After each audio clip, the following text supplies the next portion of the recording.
Hi, this shoe with a review of the Adidas Trae 2. The design is very similar to what we remember from the Boost You Wear 2, was it?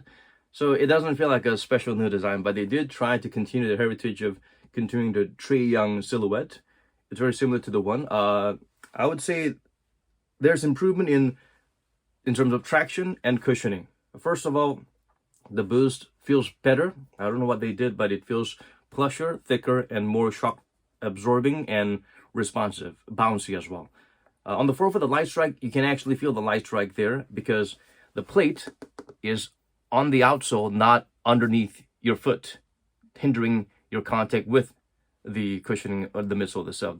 So it does not affect the cushioning, so you can actually feel the light strike cushioning in action while you're moving around. The heel boost, I think this is the best heel boost that we've had in Adidas Boost basketball shoes so far, because you've seen in the recent reiterations of the boost that's used in the Hardens and whatnot, they didn't feel like much of a boost, just a minimal amount of cushioning. But this is boost, you can feel. On the forefoot, the light strike, yeah, it's there because there's no plate. You feel there's a level of support and comfort there, but even though there's a heel to toe drop, this heel is significantly thicker than the forefoot light strike because of the more dense and I would say more rigid light strike foam. And the heel boost, it's super responsive, and you feel it sinking immediately upon impact. It feels like even if there's a heel to toe offset, it feels more like straight, or maybe perhaps the heel feels a little bit more sunken than it should. But no big complaints there because it's already set up to be relatively thicker and more raised in the forefoot. The cushioning is good. As I mentioned, no plate to hinder the cushioning, and the cushioning itself, I think they've done something to control the density and the thickness of it. So it's a much better improved cushioning, both on the heel and the forefoot, compared to Trae 1. Even without the insole the Adidas brand gives, I love it. They're like, they don't give the flimsy ortholite insole that does nothing but accept kind of form to your foot. This thin EVA insole with a good job of the density being controlled to provide that adequate level of cushioning and stepping comfort, and something that will form to your foot without compromising the shoe being low to the ground. It's thin, but it's nice. It's getting the job done. I wish all shoes would come in those insoles instead of those fluffy, thick, but useless ortholite insoles. And even without the insoles, you can actually feel the cushioning is pretty decent. You could actually wear the shoe, and you could swap it for a paper thin insole, and you could still feel the boost and the light strike. Once again, my only complaint is that I wish perhaps they may have swapped it around, a dense light strike heel cushioning and a softer, more responsive boost on the forefoot. But at the same time, if they were to have this kind of light strike here, maybe they could have added like an extra layer of light strike with the boost to elevate the heel a little bit. That's my only complaint. The base is wide. At the same time, it's got this huge protruding midsole outrigger mechanism that provides you very good anti-ankle rollover inversion prevention. I think this is the best we've seen at Adidas. Kind of reminds you of those Actio basketball shoes where they ensure there's no ankle rollover. This is how thick and nice it feels. For weight, for size 9.5, it weighs about 440 grams, so it's slightly close to the heavier side than compared to some of the shoes that we've had in recent months, days, and years. But still, for shoes with substantial amount of boost that we've had in the past, like the Rose 6 or some of the Harden models, it feels lighter than those, so it's still an improvement.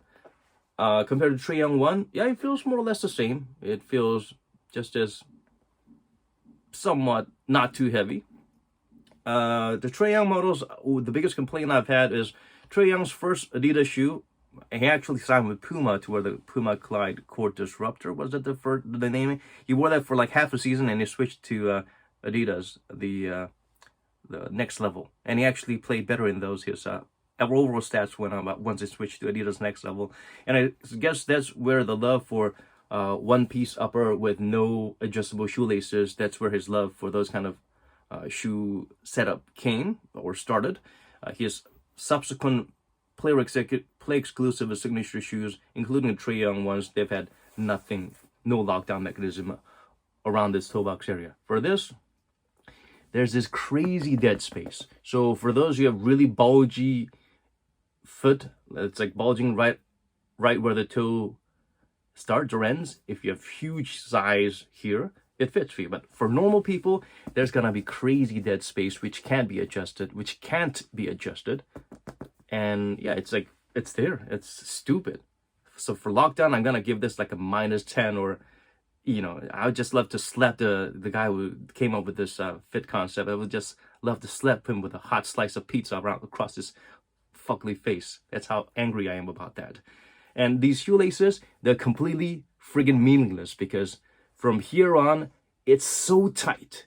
It's so tight that you can't put the shoe on unless you grease yourself or something, unless you get like 2 sizes up.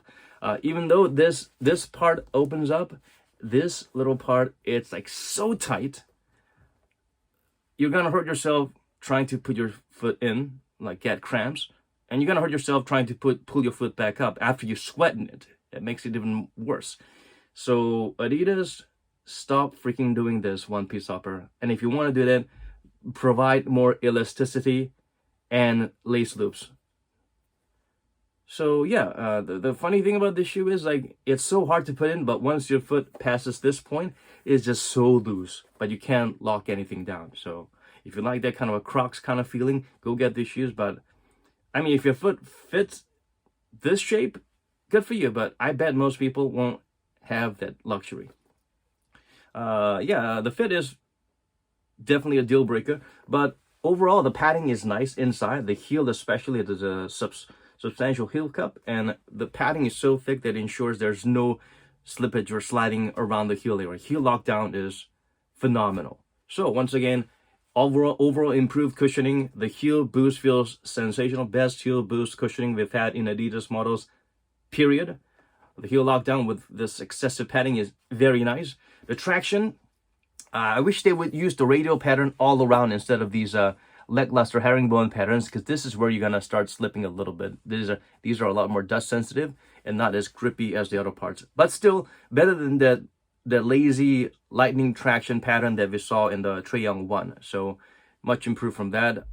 It's going to be dust sensitive areas, but unless it's crazy dirty court, you won't have that much of a problem wiping it every now and then. So yeah, overall traction improved, cushioning improved, price point still pretty high. The fit is crazy. It's just crazy and ridiculous.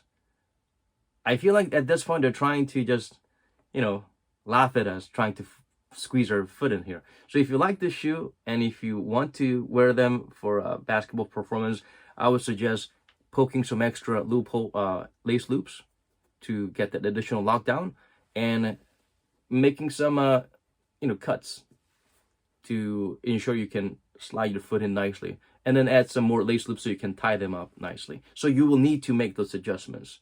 Yeah, so if you're paying like close to $200 and you have to make those modifications yourself, I don't know, you must really love Trae or this shoe.